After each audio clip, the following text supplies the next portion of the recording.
اور اس کی ایک خصوصیت یہ بھی ہے انجائنا کی کہ جب آپ ریسٹ کرتے ہیں تو یہ ود ان 2 to 3 منٹس ٹھیک ہو جاتا ہے. تو یہ اسٹیبل انجائنا کے پیشنٹس ہوتے ہیں. یہ عام طور پر ہم ان کو دوائیوں پر رکھتے ہیں اور یہ بڑا اچھا وہ ہوتے ہیں. دوسرے پیشنٹس ہوتے ہیں جو ہارٹ اٹیک کے ساتھ آتے ہیں جس کو ہم ایکیوٹ کرونری سنڈروم بھی کہتے ہیں. یہ ایمرجنسی میں لینڈ کرتے ہیں. یہ اس کمپلین کے ساتھ آتے ہیں کہ ہمیں شدید درد ہوا ہے سینے میں اور یہ ہمیں پہلے اس طرح کا درد کبھی نہیں ہوا. تو یہ ایسے جب پیشنٹس آتے ہیں تو ڈیفینیٹلی وہ ہم ان کی ای سی جی کرتے ہیں اور پھر اگر وہ ود ان 3 hours آئے ہوں اور ان کو چیسٹ پین ہو رہا ہو تو آج کل یہ بڑا اچھا علاج ہے پرائمری اینجیوپلاسٹی کا. پرائمری اینجیوپلاسٹی کا یہ مطلب ہے کہ کسی کو ہارٹ اٹیک ہوا ہے اور اس کو دل کی شریان بند ہوئی ہے اور وہ ٹائم پر ہمارے پاس آ گیا ہے تو ہم فوراً اس کو اینجیوگرافی لیب میں جا کے اس کی شریان اینجیوگرافی کرتے ہیں اور جو اس کی شریان بلاک ہوتی ہے اس میں ہم اسٹنٹ ڈال دیتے ہیں اور جو بلڈ سپلائی ہوتی ہے وہ بحال ہو جاتی ہے. اور یہ ایک بہت اچھا علاج ہے اور یہ سب سے بیسٹ علاج ہارٹ اٹیک کا یہی ہے کہ آپ اس کو فوراً پک کریں, اس کی تشخیص کریں اور اس کو اسٹنٹ ڈال دیا جائے. یعنی اب لیکن اس میں ٹائم ڈیوریشن بہت امپورٹنٹ ہے. اس وجہ سے میں یہ کہوں گا کہ آپ کو خدا نخواستہ کبھی بھی آپ کو گھر میں اگر آپ کے پیرنٹس کو یا بہن بھائیوں میں ایک شدید سینے میں درد ہو تو ڈسپرین کی ایک گولی آپ نے چبا لینی ہے, کیونکہ اگر یہ ود ان 1 hour اگر آپ چبا لیتے ہیں تو ہارٹ اٹیک سے جو ڈیمیج کے چانسز ہیں وہ بہت زیادہ کم ہو جاتے ہیں. چبا لیں اور ان کو کہیں کہ آپ ریسٹ کریں. ریسکیو 1122 کو فون کریں اور اگر آپ کے پاس کار ہے تو آپ جو ہے وہ نیئر بائی ہاسپٹل جو بھی آپ کے قریب ہے جدھر پرائمری پی سی آئی کی فیسلٹی اویلیبل ہے آپ ان کو ادھر لے کے جائیں. تو یہ ایک بہت لائف سیونگ انفارمیشن ہے جو کہ ہر گھر کو پتہ ہونی چاہیے کہ ہارٹ اٹیک ہو تو آپ نے کرنا کیا ہے. وہ ڈسپرین کی گولی, ڈسپرین کی گولی, وہ ڈسپرین کی جگہ ایک گولی یوز ہو رہی ہے لوپرین. جو ڈسپرین ہوتی ہے نا وہ 300 ملی گرام ہوتی ہے تو یہ چیویبل فارم میں ہوتی ہے. آپ نے اس کو چیو کرنا ہوتا ہے, چبانا ہوتا ہے. جو لوپرین ہوتی ہے 75 ملی گرامس کی وہ ہم ڈیلی یوز کے لیے دیتے ہیں کہ جس کو دل کی تکلیف ہو یا دل کی تکلیف سے بچنا ہو تو وہ آپ 75 ملی گرام لوپرین اس کو دیتے ہیں. لیکن جب آپ کو ہارٹ اٹیک ہو یا ایمرجنسی ہو تو پھر آپ 300 ملی گرامس کی ڈسپرین پیشنٹ کو کہتے ہیں کہ آپ چبا لیں. صحیح ہو گیا. اچھا مجھے آپ نے مجھے ایک یہ بات بتائی نا, مجھے وہ ایک بات یاد آئی ہے کہ جب بلڈ پریشر تیز ہوتا ہے نا جی تو لوگ 7 اپ لا دیتے ہیں. نہیں, یہ ایک متھ ہے کہ 7 اپ سے آپ کا بلڈ پریشر لو ہو جاتا ہے. ایسی یہ متھ ہے بیسیکلی. میری مما کو ہوتا نا کہ میرا بلڈ پریشر بہت تیز ہے, وہ مجھے کہتی ہیں 7 اپ نمبر. بس وہ آپ کی ذہن میں انفارمیشن فیڈ ہوئی ہے کہ آپ کو 7 اپ آپ پئیں گے تو آپ کا بلڈ پریشر لو ہو جاتا ہے تو وہ پیشنٹ جو ہے وہ تھوڑا سا ریلیکس ہو جاتا ہے تو اس وجہ سے وہ فیل کرتا ہے کہ اس کا بلڈ پریشر کم ہو گیا ہے.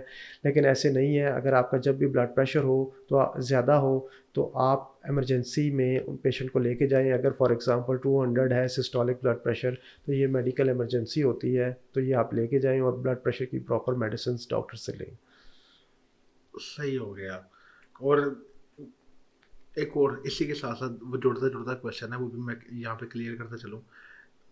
بہت سے بزرگ نا ایک ٹیبلٹ پہ لگے ہوئے ہیں, میں ٹیبلٹ کا نام نہیں لینا چاہتا لیکن ان کا یوں ہے کہ وہ بلڈ پریشر کی دوائی ہے اور وہ ڈیلی کھانی ہے صبح. اچھا, تو یہ ٹھیک ہے؟ نہیں, اس بارے میں مجھے آئیڈیا نہیں ہے کہ کون سی بلڈ پریشر کی دوائی ہے جو ڈیلی آپ جیسے ابسار ایک گلی ہے.